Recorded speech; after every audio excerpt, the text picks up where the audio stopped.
बिस्मिल्लाहिर्रहमानिर्रहीम।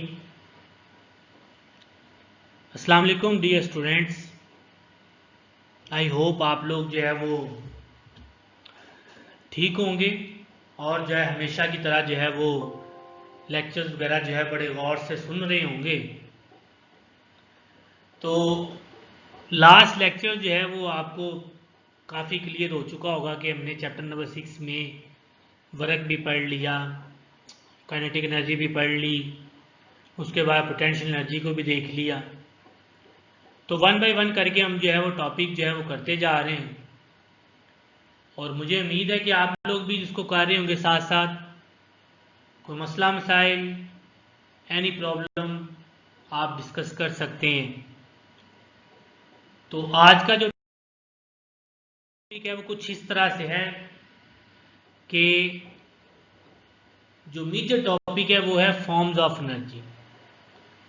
एनर्जी की फॉर्म कौन कौन सी हैं। तो आपके सामने ABCD EFG की फॉर्म में मैंने रिप्रेजेंट किया हुआ है। इसमें मैकेनिकल एनर्जी है, हीट एनर्जी है, साउंड एनर्जी है, इलेक्ट्रिकल एनर्जी है, लाइट एनर्जी है, केमिकल एनर्जी है और न्यूक्लियर एनर्जी है। तो ये कुछ इसकी फॉर्म्स है, हम इसको देखेंगे और आप लोगों ने कोशिश ये करनी है कि मैं जो भी ये भेज रहा हूँ स्लाइड्स, मैं पॉइंट्स बना के हाइडिंग बना के जो है हेडिंग्स वगैरह बना के इसको भेज रहा हूँ। आप लोगों ने क्या करना है कि आप कोशिश करें इसको नोट्स बनाते जाएं, आपके लिए भी बड़ा फ़ायदा होगा, क्योंकि आपको बाद में जो बोर्ड के एग्ज़ाम्स के लिए आपको जो है वो प्रिपेयर करना जो है वो आसान हो जाएगा। तो इसलिए जो है कोशिश करें कि इसको पॉइंट्स की फॉर्म में, हेडिंग्स की फॉर्म में जैसे मैं बना के भेज रहा हूँ वैसे आप इसको तैयार करें। तो सबसे पहले जो जैसे बात एनर्जी की हम कर रहे हैं, इसलिए मैं भी एनर्जी की सबसे पहले बात करूंगा कि किसी भी बॉडी में जो काम करने की एबिलिटी है वो उसकी एनर्जी है। 2-3 एग्जांपल्स आपको दी थी जब मैंने काइनेटिक एनर्जी का टॉपिक करवाया था। आई होप आप लोगों ने उसको गौर से सुन लिया होगा और कर भी लिया होगा, तो इसलिए जो है उसको दोबारा रिपीट करने की ज़रूरत नहीं है। लेकिन अगर आपको फिर भी बात क्लियर ना हुई हो तो आप जो है वो डिस्कस कर सकते हैं। जो हमने वो ABCDFGH में लिखी थी, ये जस्ट जो है वो किस फॉर्म में है, एक टेबल की फॉर्म में है। तो ये जो है फिर कुछ जो है इस फॉर्म में जो है वो डायग्राम्स की फॉर्म में है।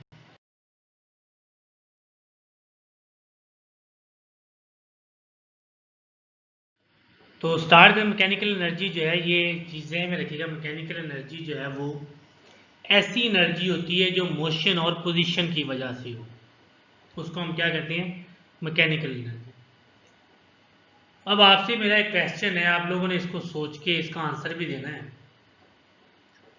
अगर आपको ये क्वेश्चन आ जाए कि what is mechanical energy, also define its types, mechanical energy क्या है और इसकी टाइप्स को भी डिफाइन करें, तो ये क्वेश्चन आप गौर से सुन लीजिएगा और इसका आंसर मुझे लिख के भेजिएगा, क्योंकि जो डेफिनेशन है मैकेनिकल एनर्जी की उसी में 2 बातें ऐसी लिखी हुई हैं जिससे क्लियर हो जाता है कि इसकी कितनी टाइप्स हैं।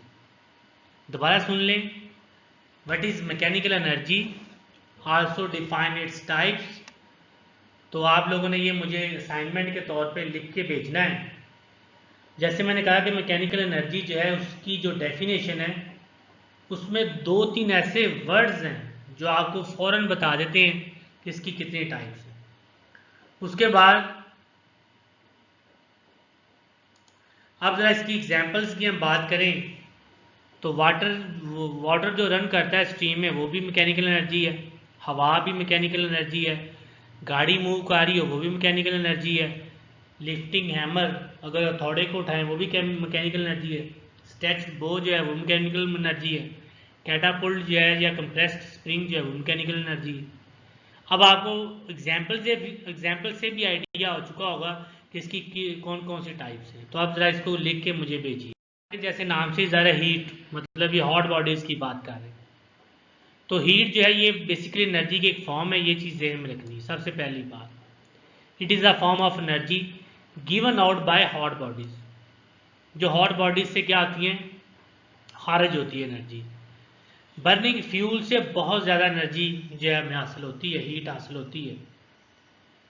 तो ये चीज़ ध्यान में रखें कि ये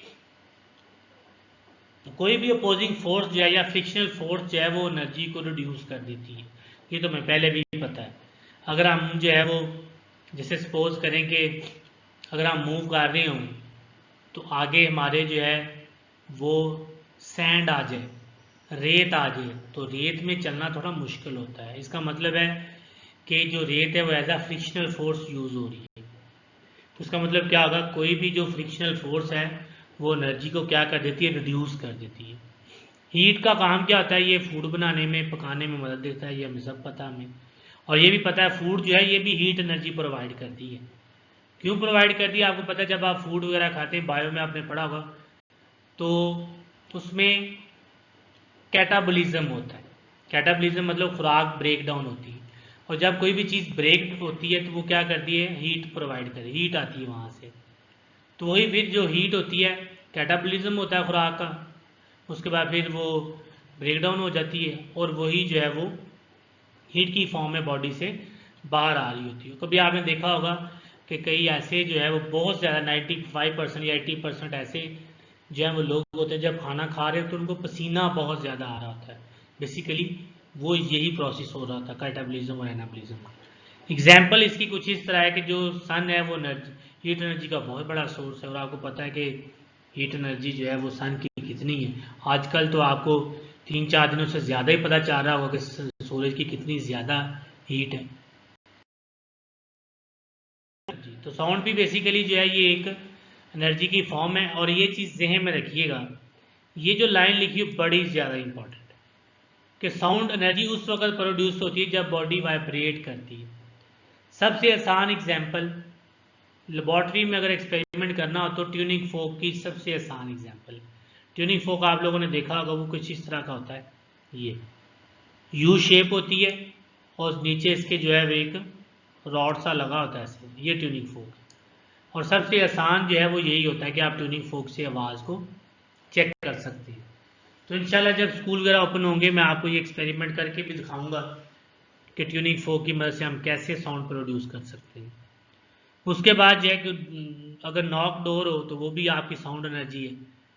अच्छा, ये चीज़ में रखें, जो ड्रम का डायाफ्राम होता है, यानी कि जो आपको पता है ढोल वगैरह होता है, जब आपको उसको हिट करते हैं वो वाइब्रेट करता है, जब वो वाइब्रेट करेगा तो एनर्जी प्रोड्यूस होगी, वो साउंड एनर्जी होगी। उसके बाद जो है वो फ्लूड पाइप की एग्जांपल ले लें, स्ट्रिंग की एग्जांपल ले लें, तो ये सारी जो है साउंड एनर्जी ही है। लेकिन जो इसमें जो बात याद रखनी है वो ये कि जो भी चीज़ है साउंड एनर्जी उस वक्त जो है वो प्रोवाइड करेगी या प्रोड्यूस करेगी जब वो वाइब्रेट होगी। हमारा वोकल कॉर्ड जो है वो क्या कर रहा है, वाइब्रेट करता है, उसकी वाइब्रेशन की वजह से एनर्जी प्रोड्यूस होती है, साउंड प्रोड्यूस होता है। अगर वोकल कॉर्ड जो है वो ना वाइब्रेट करे तो साउंड प्रोड्यूस ही ना हो। उसके बाद आता है इलेक्ट्रिकल एनर्जी। अब इलेक्ट्रिकल एनर्जी जो है वो आपको पता है, जैसे नाम से ज़ाहिर है, घरों में तो इसका बहुत ज़्यादा यूज़ है। आपको पता ही है, अगर तकरीबन हर एक चीज़ जो है वो इलेक्ट्रिसिटी पे चल रही है। अगर आपको पता है कि, और सबसे ज़्यादा अगर आपने देखना हो तो मोबाइल जब उसकी बैटरी डेड हुई हो ना, तो देखें कि घर वालों कितना फिर गुस्सा आ रहा होता है, मोबाइल की बैटरी डेड होगी, इसका मतलब है कि इलेक्ट्रिसिटी नहीं है। तो इलेक्ट्रिसिटी जो है वो आप देखें कितनी ज़्यादा इंपॉर्टेंट है, और ये एनर्जी कौन सी है, इलेक्ट्रिकल एनर्जी है। और ये कैसे घरों तक पहुंचती है, ये वायर्स की मदद से हम दूर दूर तक पहुंचाते हैं, ये आपको पता ही है। सोर्स इसके क्या क्या हैं, बैटरीज इसका सोर्स है, जनरेटर इसका सोर्स है, हाइड्रो पावर मतलब डैम जो है वो इसका सोर्स है, थर्मल पावर कोयले से जो बिजली बनती है वो इसका सोर्स है, न्यूक्लियर पावर प्लांट की चीज़ें में रखें जहां हम जो है वो बम वगैरह बना रहे होते हैं, एटम बम वगैरह बनाते हैं, वहां से बहुत ज़्यादा एनर्जी निकलती है। तो ये सारी जो है इलेक्ट्रिसिटी जो है वो इसको हम सारी एनर्जी से इलेक्ट्रिसिटी बनाते हैं। वो अलग बात है कि पाकिस्तान में जो है वो क्या सूरत हाल है। कभी इंशाल्लाह जब स्कूल ओपन होंगे तो मैं आपको एक डिटेल्ड इसके ऊपर बताऊंगा कि अगर हम कौन कौन सा डैम बना लें या कौन कौन सी कैपेसिटी है पाकिस्तान के पास, अगर हम इसको ना बनाएं क्या प्रोसेस, सारा कुछ मैं आपको बताऊंगा डिटेल टॉपिक में। तो एक वो आपके नॉलेज के लिए होगा। उसके बाद लाइट एनर्जी, ये भी नाम से ज़्यादा लाइट, आप लाइट बंद करके पढ़ सकते हो? नहीं पढ़ सकते, इसका मतलब है लाइट नहीं है। तो लाइट भी जो है बड़ी इंपॉर्टेंट है, एनर्जी के एक फॉर्म है। और प्लांट्स आपको पता है कि अगर लाइट ना हो तो प्लांट्स अपनी खुराक नहीं तैयार कर सकते, फूड नहीं बना सकते। और आपको पता है वो उसमें क्या होता है कि कार्बन डाइऑक्साइड होती है प्लस वाटर होता है, फिर क्लोरोफिल, उसके बाद सनलाइट। अगर सनलाइट ना हो, लाइट ना हो तो प्लांट्स तैयार ही तो अपना जो है फूड ही नहीं बना सकते। इसके सोर्सेज क्या क्या हैं? कैंडल्स है, इलेक्ट्रिक बल्ब है, फ्लोरेसेंट ट्यूब है, बर्निंग फ्यूल है। तो सन से भी आपको पता लाइट आ रही होती है। उसके बाद केमिकल एनर्जी, केमिकल एनर्जी जैसे नाम से केमिकल, फूड से जो एनर्जी आ रही है, फ्यूल्स वगैरह से जो एनर्जी आती है, सारी केमिकल एनर्जी होती है। और ये जो केमिकल एनर्जी है हमें कहाँ कब हासिल होती है, कब प्रोड्यूस होती है? जब केमिकल रिएक्शन हो रहा होता है। आपको पता है जब हम क्या करते हैं, घरों में लकड़ियाँ जलाते हैं तो हमें एनर्जी मिलती है। वही एनर्जी फूड जो है खुराक बनाने में यूज़ करते हैं या और पर्पज़ के लिए यूज़ करते हैं। नेचुरल गैस, नेचुरल गैस घरों में जो यूज़ करते हैं आप लोगों को पता है कि नेचुरल गैस जो है वो भी जो है वो जब जलती है तो घरों में आपको पता है कि डोमेस्टिक पर्पज़ में कितना यूज़ है। खाना बनाना है, कुछ भी करना है तो नेचुरल गैस यूज़ कर लें। और अगर इसी नेचुरल गैस को कंप्रेस कर दें तो वो सीएनजी बन जाता है, वो गाड़ी में हम यूज़ करते हैं।